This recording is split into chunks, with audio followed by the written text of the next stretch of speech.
my Jujubes, welcome back to the channel. How are you guys doing today? Today is Tuesday, I think. I didn't record yesterday because I had a birthday dinner. I should have got up earlier and did it, but I was slipping. So, how are you guys doing today? If you are new here, please don't forget to like, share, comment, and subscribe. I would be so excited if you did. We are going to be discussing B1, Butterfly 1. I just have some chicken tender things, boneless wings. Oh, I just did that in the ketchup. I did not mean to do that. And fries. So, it's hot in here, y'all. So before I start, I want y'all to know I have these. I think that it is always good for us as women, as people in general, to do self-care. Spending time with yourself, pouring into yourself. So that's what I've been doing these past couple of weeks. I've been on vacation from work, so I just been trying to, get in line with me. But one of the things that I have been using, which has been so tremendous in this part of the journey for me, is these affirmation cards. They're by B Edits. Her name is Bianca. She's a part of my book club, and I love her dearly. But she has a website called beedits.com. I'll put the information in the bottom. And she does like a journal for writers. She's an editor. And she also does these affirmation cards. See that? So what I do daily is I just shuffle them up, and each day I just pull a card, And so like today's card, the ones on the top are the ones I pulled today. So today says, everyone isn't entitled to me. And I believe that these set the tone for my day. You know what I mean? The next one that I pulled was, I work for my desires because I don't want regret. I matter, and what I have to offer matters. And my body is relaxed, my mind is calm, and my soul is at peace. Those are the 4 that I pulled today. Sometimes I pull 1, sometimes I pull 3. It just depends on how much I feel that I need. But I'm going to put the link in the description box below, because I want you guys to go over there and get that. If you are one of those people who words really move you and you need to be affirmed daily, which I think we all do, whether you get in the mirror and tell yourself you're beautiful, today I'm going to be successful, great, I'm going to achieve all my goals. Whatever you have to do on a daily to reassure yourself, do it. But these are a great help to those. So I'm going to definitely put those in my description box below. So we're going to get right to it with this. I didn't mean to do that. I hope my light don't mess up, y'all. I be trying to do too much here. I don't even know where I left off at last time. Y'all know sometimes I get too excited. I can't even tell y'all what's going on. So I know I was talking about Issa and Arya, and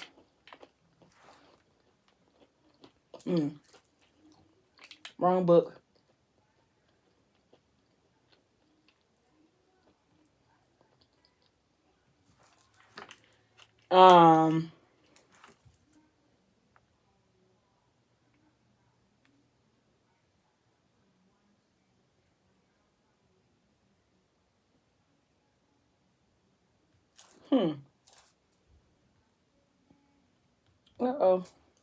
I don't remember where I left off at last night, y'all.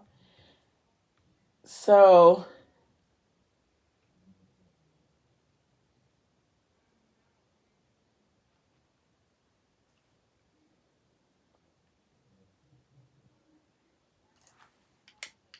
okay, so I think I might have left off with they had went to the zoo, I think. No, because I feel like I already talked about that. And texting, FaceTiming. Okay, so then the next day, I'm talking about Morgan, woke up the next day and was kind of like overwhelmed with emotion from the interaction that her and Amik had. Now, I told y'all they was flirting, okay? And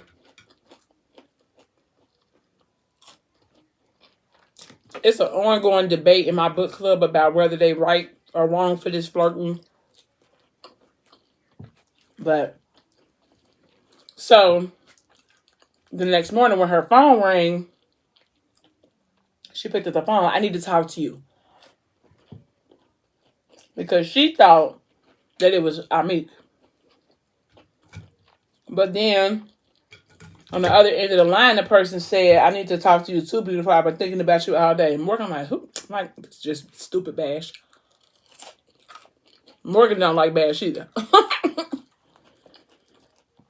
And she said, oh, Bash. And then he said, I just wanted to call and tell you good night. So it wasn't the next morning. It was the same night when they had hung up the phone. So, and he said, I'm going to try to get over there soon. Wrapping up a few things here at Cambridge. And then I'll be free to shower. Oh, sure, no rush. No rush. Like, boy, stay where you at, because this ain't that.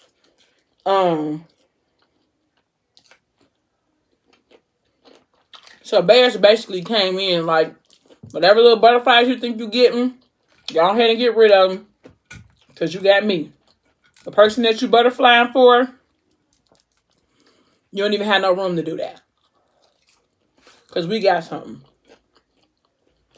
So, she was trying to hurry up and rush him off the phone. And he was like, I love you. I love you. She was like, you too. Always you too. Never I love you too. Because she felt like if she said I love you too, that it was going to solidify them being more than what she really wanted to commit to being. Because Morgan,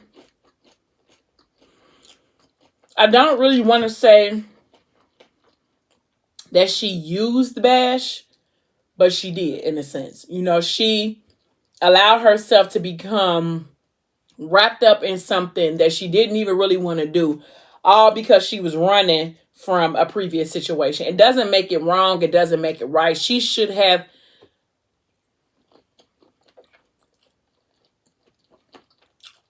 left Bash alone. But she's Morgan. And it is what it is. So he told her, like, I'll call you tomorrow. So she turned off her phone, went and got in the shower, and then tried to calm herself down. But she said seeing Amik and her handle her children the way he did with ease, it made her have these feelings for her that she didn't even really quite understand. Like, why do I even feel like this about him? If Messiah was here, none of this would even be happening. But he's not here. He's not. So she said seeing his gangster soften almost put to putty when dealing with them, it made Morgan emotional. They didn't even belong to him, and the interaction was breathtaking. She wondered what life would have been like if Messiah was still alive. Now we know he is, but she has no idea. Nobody knows. So,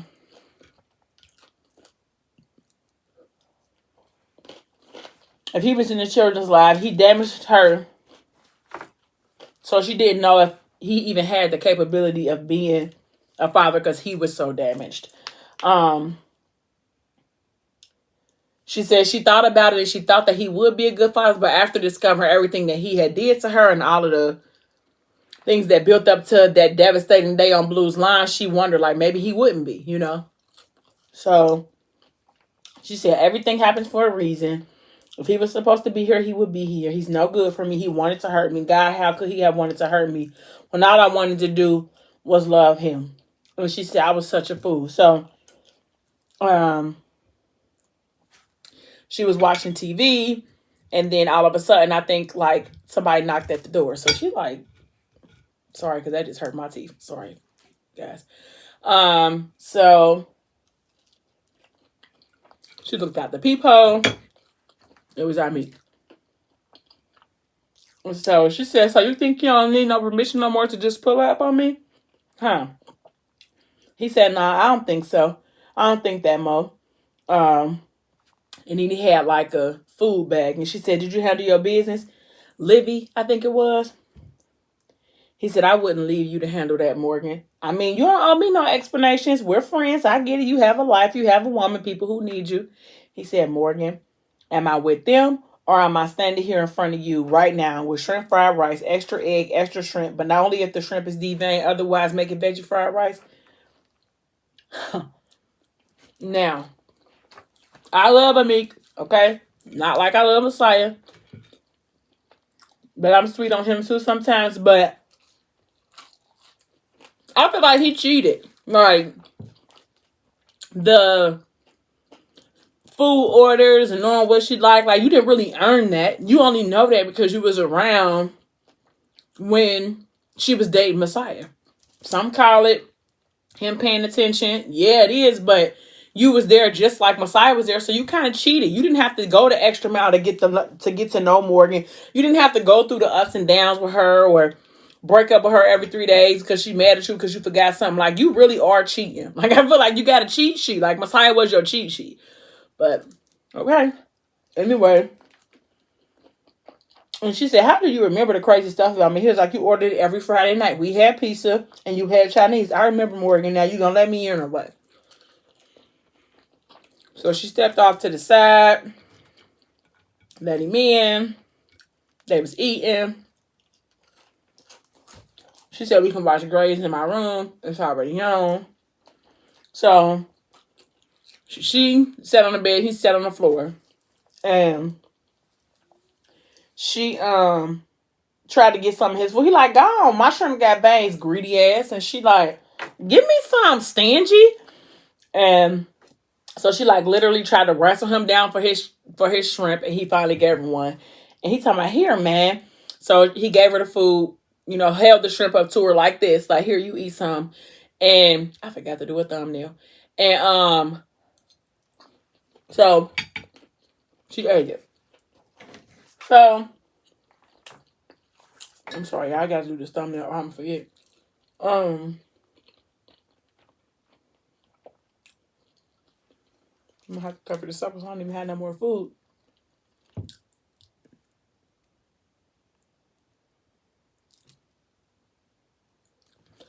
So they played Grey's Anatomy while they ate food. Now, do I like Amik and Morgan's relationship that they're building? I don't dislike it, but it has its moments where I be thinking like, man, if you had to, would it still be the same if you was the one who messed with her first, or if you had to go through all of the turmoil that Messiah had to go through with just struggling for trying to keep it a secret? I don't know. I'm on the fence. So he says, you so spoiled. She said, people find it hard to tell me. He talking about soft ones. Soft ones find it hard to tell you, me.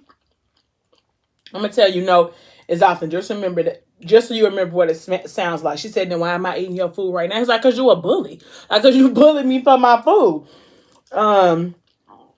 So she's like, here, boy, you should learn how to share. So they wind up, it was carefree. The conversation was cool.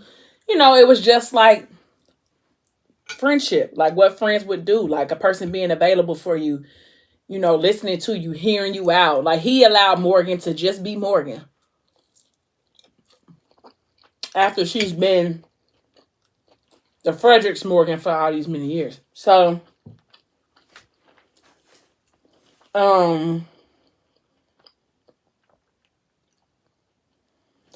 she told him, like, thank you so much for coming, like coming back today and for the zoo and just being great. He was like, it's no problem. I can't believe you have kids. He said, seeing you with them today and the mom and shit. He's like, I done seen you all glammed up. I done seen you on your school vibe. He was like, but man, seeing you with them, you're a good mother, Mo. And so he asked her, like, are you happy? Like, with that cornball? Like, with that cornball ass nigga? Like, is you happy with him? And she was like, nothing's extreme with him. Like, everything is just average. Like, there's no highs, there's no lows. Like, it's just basic. She said, I'm coasting in the middle lane. And he said, but you ain't average though, Mo, by far. So I know that's the father of your kids and all, no disrespect. And so it always makes Morgan feel some type of way when somebody says that, because we all know that Bash is not the father of her children, okay? And she said none taken, and so she didn't want to look at him because, she didn't want, he was reading her, okay? He hasn't been been around Morgan in 2 years, but he can still read her like a book. Anybody probably who experienced Morgan prior to Bash probably could notice that she's off a little bit, like in that sense or whatever. So, she let him talk and listen to him or whatever. And he didn't answer. He just told her, like, go ahead and press play. Like, since you don't want to talk about it, I ain't going to push the issue. Just go ahead and press play. So, they watched it. I think she might have fell asleep. Or he might have fell asleep or something like that. And she wound up, I think, covering him up on the couch and then letting him sleep. And then she wound up going to the living room to dance, because the nights are the worst for Morgan, even still. Like, I think because that was the time where her and Messiah spent the most of their time together, so the nights still haunt her in a sense. So, like, when it's time to relax and the day is done, that's when she can't sleep and her mind is all over the place. Her heart is racing because it's just so much to try to process. And I think for real, she never really dealt with the issues with Messiah head on, like, really talked to anybody thoroughly, or, I think got out like all of the anger, the resentment, the hurt that she has behind him. I don't think she really had a chance to dive into that really. So these nights really do haunt her. So she moved her couch or whatever, and she turned on a song or whatever. So she get the dancing, and I think it was by Summer Walker. So she started dancing, and then in the midst of her dancing, she saw Meek come from her bedroom. She didn't stop because it was just something that she said she needed to do to release herself or whatever. So she said he stopped in the hallway and, gripped the frame above the door, and he just stood there and he just watched her. Now, mind you, we know that Meek got the hots for Morgan, because what guy in the city didn't have him for her? So she was dancing and crying. She kept crying. Ain't no sense of wiping my face now because he done already saw me. And I'm just going to go ahead and get this out. Like, she was destroyed. So this is the way that she released herself. Like, crying and dancing. So, I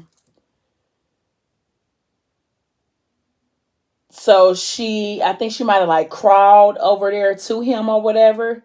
And then, like crawled herself the rest of the way up his body.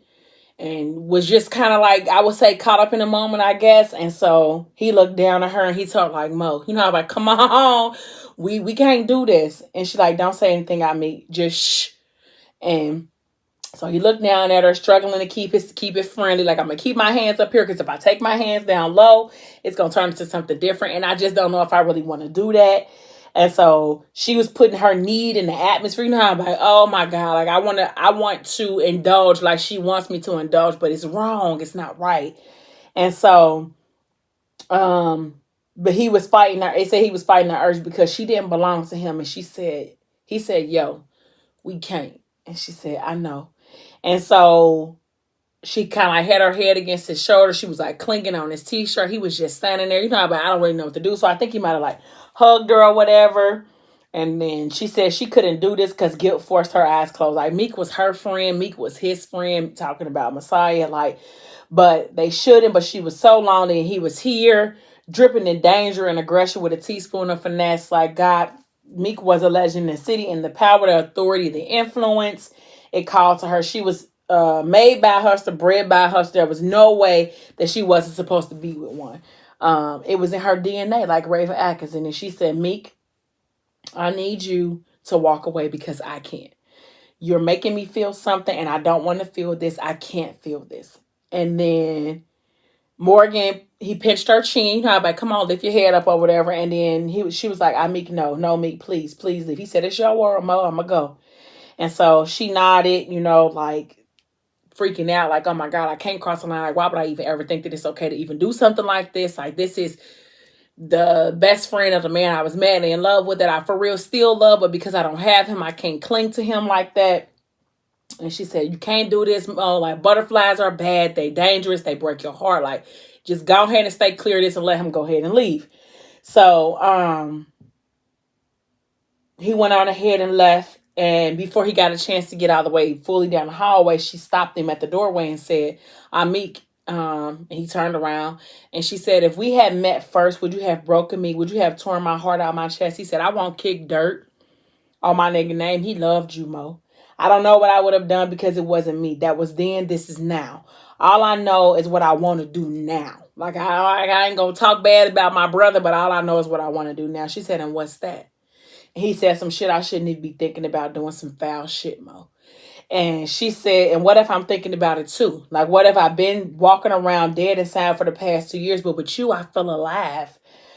She said, I'm a robot. My life is routine. I've memorized it, and I just keep doing the same thing every day, all day, in and out.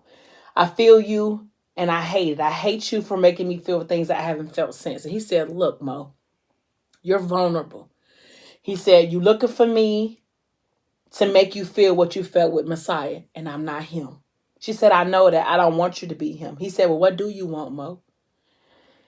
So she said, it's wrong. He said, say it. Say it. You know, I'm like, come on, get it out. I want to hear you say the words. And she said, this is wrong. Like, this is so wrong. He said, say it anyway. Go ahead, say it. And she said, I can't. I can't. And he said, fucking say the shit, Mo. And she said there was the aggression and the frustration. He wasn't afraid of her innocence. He didn't treat her like she would break. Morgan's heart got the rest. She said, you, Amik, I think I want you. The words were so treacherous, they hurt her heart. And then, so he got close to her and asked, like, can I touch you, love? Now, this is the part of Amik that I love. Okay, I love his sensitivity to the situation with Morgan. I love the fact that he isn't intrusive in her space. He allows her to call the shots. What I don't like about it is the way it all happened and how it's going about. I just wish it was under different circumstances, but okay. So it says she couldn't open her eyes because she was afraid of bearing witness to whatever was about to happen next. So she expected a kiss to her lips, but instead a gentle peck to the tip of her nose. Out of all the places in the world, like, why would you kiss her nose? And then I think he kissed her again. And the kiss was just intense. And so it sent some sparks to her whole body and all of that. And they got the kissing and tonguing each other down at the front door. And so she like, Meek, wait. He like, my bad, Mo. Damn, my bad. And she like, what are we doing? He like, whatever the fuck we want to do. And so she said, I can't. I have a fiance. He said, hey, I don't care nothing about him. He was like, Mo, he can become a memory just like that. And so she said, I have 2 kids too, Mickey. So is it just fuck them too? She said, I'm not little Morgan anymore. I got responsibilities. I have a family. He said, I know that, Mo. And so she said, so what are we doing? Playing? And yeah, that's what we doing. We playing with fire with people's lives. Bash has been too good to me. And she said, he ain't the only nigga that could be good to you, Mo. And so she said, you want to raise 2 babies, Amik? Because I highly doubt that you do. You out here getting money, flying free, moving fast. My life isn't fast anymore. It's slow. It's steady. It's boring. And you're butterflies. He said, you don't seem like the potty training type. We could do this and it would be amazing. It would be fun. It would be great. I'd be sick to my stomach every time I smell your cologne because looking at you right now, I can barely stand. But you're not here for the long haul. You won't be here to enroll my kids in school. You won't come to softball games. You won't pack their lunches or do they spend the night bags. You won't help me send them off to college. We'll have sex. I'll like it. Hell, I'll love it. Then you'll leave just like he did. So he said, I told you a long time ago, no woman has ever asked me to do more. If that's what you want, that's what I'll give. Mo, he said, but you need to want it. Do you want it with me? You say yes, and I'll handle the rest. You don't even got to go pack nothing. We'll grab the twins and break out. New nigga, new life, new throne. But you got to want that shit. I like the grown manness in me. Like, hey, if this is what you want to do, I'll make all the moves and make all the plays. Like, that's all you got to do is tell me, yes, that's what you want to do. And I'll take care of the rest.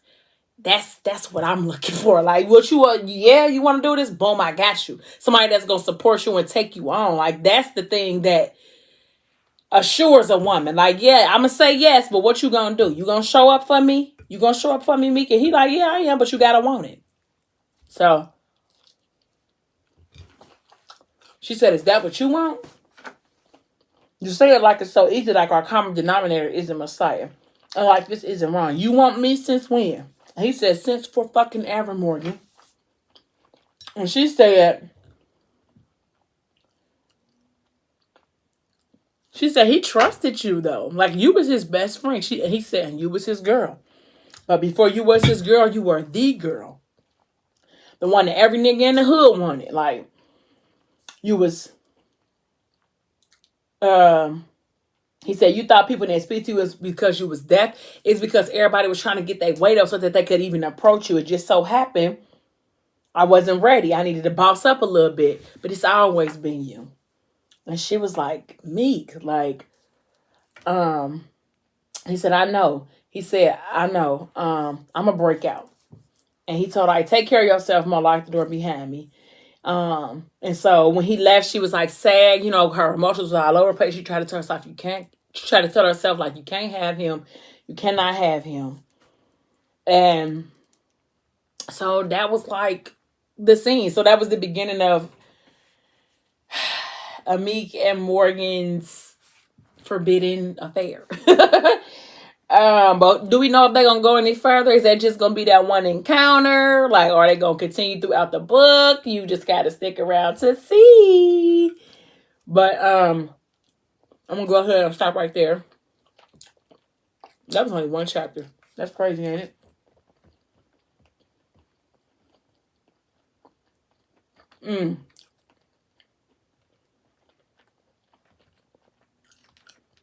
Yeah, I'm gonna stop right there because this next chapter is long and there's a lot of meat. But yeah, so please don't forget to like, share, comment, and subscribe. I would greatly appreciate it. I will be back tomorrow for sure. Not the same time, but definitely the same place. Don't forget to hit the notification bell so you can be notified every time I upload a new video. And until next time, bye, my jujubee.